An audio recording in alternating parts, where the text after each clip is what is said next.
محمد مبارک وسلم صلاۃ و سلام علیک یا رسول اللہ صلی اللہ علیہ وسلم. اعلان کرنی جلدی آئیے. الحمد للہ الاولیاء والفراء. وقال اللہ تعالی فی القرآن المجید والفرقان الحمید وما هو بغير دليل. صدق الله مولانا العظيم وصدق رسوله النبي النبي البشير الكريم والحمد لله رب العالمين. درود پاک عطیہ پیش کرے اللہم صلی علی سیدنا و مولانا محمد مبارک وسلم صلاۃ و سلام علیک یا رسول اللہ صلی اللہ علیہ وسلم. صحیح معنی میں جو وقت ہو چکا ہے اس وقت خطبہ کا وقت ہے، لہذا یہ دیری بہت لایانی چیز ہے. نیت دو چار باتیں میں بتا دوں. عید الفطر کی نیت کرنا کیسے ہے آپ کو؟ نیت کی میں نے 2 رکعت نماز عید الفطر مازائے 6 تکبیروں واسطے اللہ رب العزت کے لیے پیچھے اس امام کے منہ میں رکھ کعبہ شریف سے اللہ اکبر. اس کے بعد آپ اپنے ہاتھ اٹھائیں گے کان تک اللہ کا قرآن اس طرح پڑھیں گے جو ہر نماز میں آپ پڑھتے ہیں. اس کے بعد امام پھر وہ ہاتھ اٹھائیں گے کان تک اللہ کو برکت کر کے چھوڑ دینا ہے. پھر ہاتھ اٹھائیں گے پھر اللہ کو برکت کے چھوڑ دینا ہے. اس کے بعد پھر اللہ کو تیسری مرتبہ کرتے ہوئے ہاتھ کو باندھ دینا ہے. اس کے بعد امام قرات کرے گا، سورت ملائے گا. 1 رکعت مکمل کرنے کے بعد دوسری رکعت کی بھی قرات کرے گا سورت ملانے کے بعد. پھر اس کے بعد امام 3 تکبیریں کہے گا، ہاتھ کان تک لے جانا ہے، چھوڑ دینا ہے. 3 بار اسی طرح کرنے کے بعد چوتھی تکبیر میں رکوع میں آپ نے جانا ہے. اور اس کے بعد نماز مکمل ہونے کے بعد خطبہ ہوتا ہے جس کو آپ کو سننا جو واجب ہے. درود پاک پڑھیں اللہم صلی علی سیدنا و مولانا محمد مبارک وسلم صلاۃ و سلام علیک یا رسول اللہ صلی اللہ علیہ وسلم. تاخیر آپ لوگ کرتے ہیں اور جو لوگ قبل آ جاتے ہیں پھر وہ کہتے ہیں اور ان کا کہنا جائز نہیں بنتا ہے. نہ جانے کیا آپ لوگوں کو ہے بار بار اعلان کیا جاتا ہے سوشل میڈیا کے ذریعے. اب ایک مرتبہ جو وقت دوں گا اسی وقت پر میں نماز پڑھی کر دوں گا، چاہے کوئی ناراض ہو چاہے جتنا بھی جو ہے ناگوار مارے. میں نے قرآن کی آیت پیش کی جس میں اللہ نے ارشاد فرمایا وما هو بغیب دلیل. نبی غیب بتانے سے بخیل نہیں ہے. آج پوری دنیا میں ایک طبقہ ایسا پایا گیا جس نے کسی ذات پر اعتراض نہیں کیا، کسی طبقہ پر اعتراض نہیں کیا، کسی فرقے پر اعتراض نہیں کیا، بلکہ وہ طبقہ پایا گیا جس نے ڈائریکٹ محمد رسول اللہ کی ذات پر اعتراض کیا ہے. تو نبی کو پیٹ کے پیچھے کہے گا نہیں ہے مصطفیٰ جان رحمت کو ماں کانا وما یقین علم نہیں ہے، لیکن قرآن صحیح ہے، قرآن جواب دے رہا ہے، قرآن دلیل دے رہا ہے. وما هو بغیب دلیل کہ نبی غیب بتانے سے بخیل نہیں ہے. نبی کہا ہی اسی ہو جاتا ہے جو غیب بتا رہا ہو. نبی کہا ہی اسی ہو جاتا ہے جو ماں کانا وما یقین کی خبر دے رہا ہو. حدیث سنائیے پڑھیے غیب بتا کے موقع پر رسول اکرم صلی اللہ تعالی علیہ وسلم کے حضرت ابیاس کو غیب کے کان کا لایا گیا. اس قبر سے ہاتھ باندھ دیے گئے، ان کے پیر باندھ دیے گئے، مدینہ کے قید خانوں میں ڈال دیا گیا. اس کے بعد رسول اللہ نے قیدیوں کی گریہ و جاری کو سنا تو میرے آقا کی آنکھوں میں آنسو آ گئے. یہ وہ مصطفیٰ ہے جو غریبوں کے آہ و جاری کو سن کر کے ان کی آنکھوں میں آنسو آ رہے ہیں. یہ مصطفیٰ جان رہا ہے جو قیدیوں کا جنہوں نے تلوار اٹھائی نبی کے صحابہ کے قتل کے لیے، جنہوں نے مصطفیٰ کے صحابی کو مٹانے کے لیے آج انہی کے ہاتھ بندھے ہیں، لیکن وہ ڈرا رہے ہیں تو مصطفیٰ ان کے کراہنے پر رو رہے ہیں. اس کے بعد سرکار نے کہا ان کے ہاتھ پاؤں کھول دیے جائیں، ہاتھ پاؤں کھول دیے گئے. اس کے بعد حضرت فاروق اعظم نے کہا کہ سب کو قتل کر دیا جائے. اور تمام صحابیوں نے رائے دی، لیکن حضرت ابوبکر صدیق رضی اللہ تعالی عنہ نے کہا یا رسول اللہ ان سے فدیہ لے لیا جائے اور ان کو معافی دے دی جائے.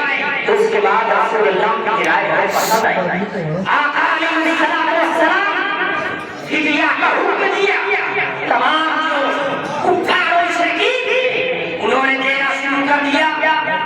تو حضرت رسول اکرم صلی اللہ علیہ وسلم کے چچا حضرت عباس کھڑے تھے جن کے دل میں رسول اللہ کا حکم دیا گیا، کلمہ نہیں پڑھا تھا.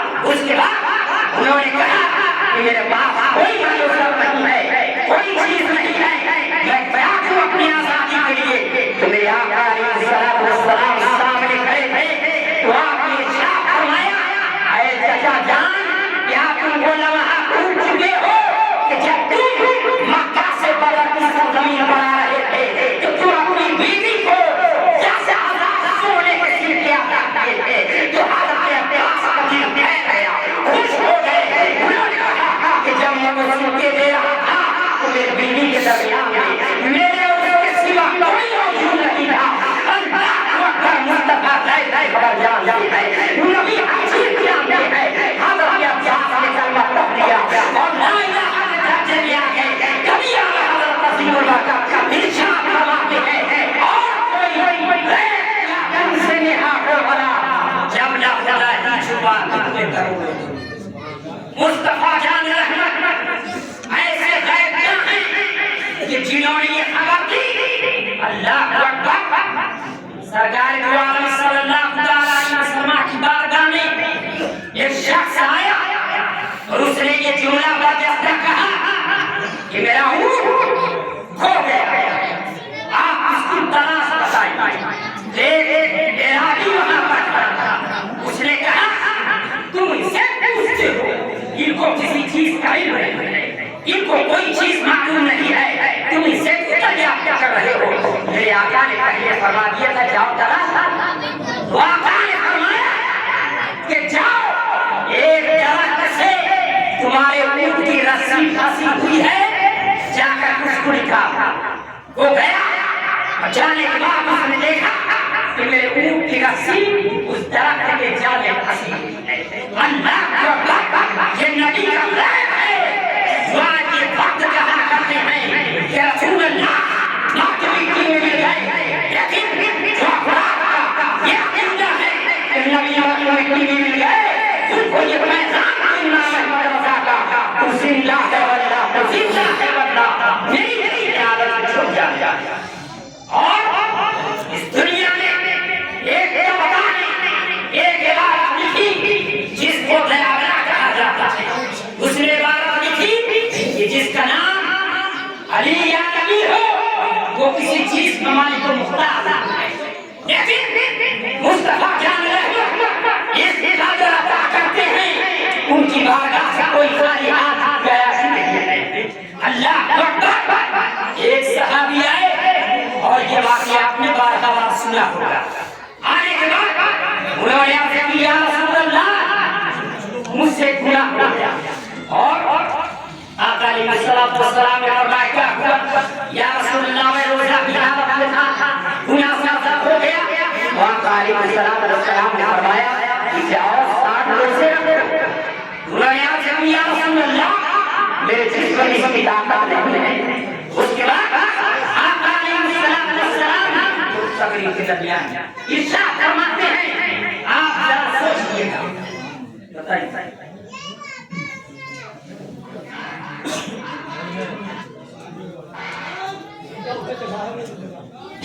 جو افراد عید کی نماز سے پہلے فکر نکالنا واجب ہے، جو اگر جمع نہ کیے ہوں یہاں پر جمع کر دیں گے، اس کو مستحقین تک پہنچا دیا جائے گا. اور دربار مصطفیٰ میں وہ اعلان بیٹھا ہے اور بیٹھنے کے بعد اس نے سرکار سے فرما رہی کہ 60 روزے رکھو. انہوں نے کہا یا رسول اللہ میرے جسم میں طاقت نہیں ہے. اس کے بعد آقا علیہ السلام نے فرمایا کہ 60 مسکینوں کو کھانا کھلا دو انہوں نے کہا یا رسول اللہ مجھ سے زیادہ کوئی غریب موجود نہیں ہے.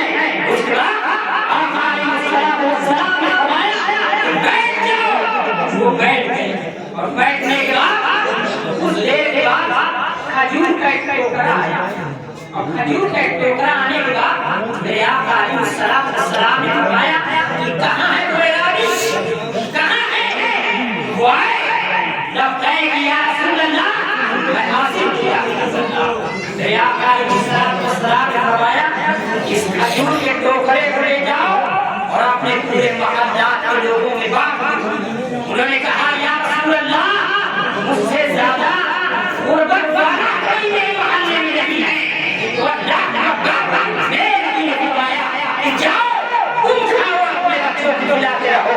مصطفیٰ کو ایسے دیتے ہیں جن کے تعلق سے عظیم اللہ نے ارشاد فرمایا واہ کیا جو کرم ہے شہید کہاں تیرا نہیں سنتا نہیں مانگنے والا. آج کے زمانے میں تمام طریقے کے فاتح افراد یہ جملہ برملا بول دیا کرتے ہیں ارے کسی شخصیت سے اعتراض رکھو, کسی جو ہے حق سے اعتراض رکھو.